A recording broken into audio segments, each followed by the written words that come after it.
هەڵمەتی کوتان بە ڤاکسینی دژ بە کۆرۆنا لە قەزای چەمچەماڵ فراوانتر بووە. بەڕێوەبەری تەندروستی چەمچەماڵ ئاشکرای دەکات دوای فراوانبوونی هەڵمەتی کوتان بە ڤاکسینەکە دوو ناوەندی دیکەی کوتانیان لە سنووری چەمچەماڵ کردوتەوە. لە سەرتاوە ئاستی سیجابەی خەڵک بۆ وەرگرنی ڤاکسینەکە زۆر لاواز بۆ خەڵکی زۆر کەم ئاهاتن خۆیانە کوتە، بەڵام دوای ئەوەی کە ئەو مەترسی و دەنگۆیانی کە لەسەر ڤاکسینەکان هەبوو خەڵک دڵ ڕاوشی لا دروست بوو ڕەویەتەوە. ئێستا خۆشبەختانە خەڵکی زۆر ڕۆ لە بنکەکان و مەڵبەندەکانی تایبەت بە وەرگرنی ڤاکسین ئەکەن.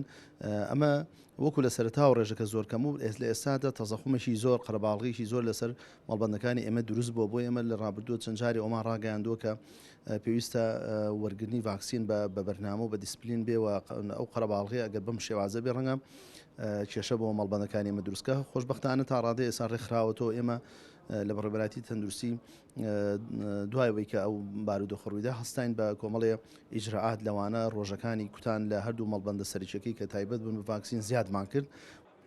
لەباری بەدەنگەوە هاتنی هاوڵاتیانیش بۆ خۆ کوتان بە ڤاکسینەکە بەڕێوەبەری مەڵبەندی تەندروستی چەرموو دەڵێت کوتانەکە بە پێی سیستمێکی گونجاو بەڕێوە دەچێت کە لایەن بەڕێوەبەریەتی تەندروستی چەمچەماڵ دانراوە.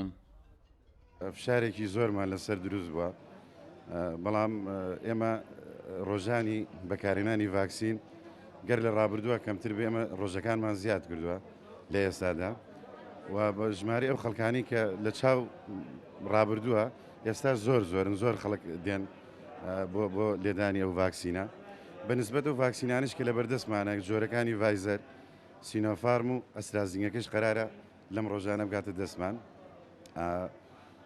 بۆ خۆشمان وەکو خۆمان وەکو ئەم مەڵبەندەی ئێمە سیستەمێکمان دروست کردو، سیستەمی ژمارەی کارتمان دروست کرد بۆ پێدانی ژمارە لە ژمارەیەکەوە تا ئەوەی پێویست بوو ئێمە بتوانین استیجابەمانە بێ ئیشکردن، چونکە کارمەندەکانمان بەڕاستی کارمەندانی بەشی کوتانمان زۆر ماندوین.